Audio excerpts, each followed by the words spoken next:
Hello mga Zay. Meron tayo i-haul today. And for today's haul, ito ay wala akong binayaran kahit isang 1 euro. 20 peso. So meron tayong napakadami groceries dito. And nanghingi ako ng ayuda dito sa Finland for the first time. Ay, hindi, for the second time. At ito ay libre lang kasi nga ayuda, diba? Kailangan lang dito sa Finland, magtyaga ka lang, masipag ka lang maghanap kung saan pwede, saan makakuha ng libreng ayuda. So, mag-haul tayo. At mamaya manakuha natin. Thank you Lord sa ayuda. Mushrooms. Yan. Napay, sosyal kasi itong galit na bakery shop, mamahalin to. Mahal yung mga paninda doon. Pero may pagkape.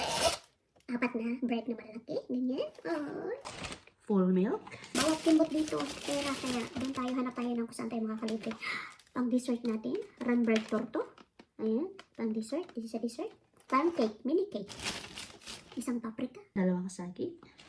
lime, isang pear, dalawang orange.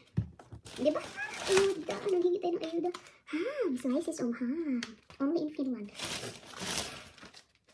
Tahi curry. Merong rice. Merong ulam. Pang lunch ko na ito ngayon. Meron tayong pang lunch. Dito na magluto.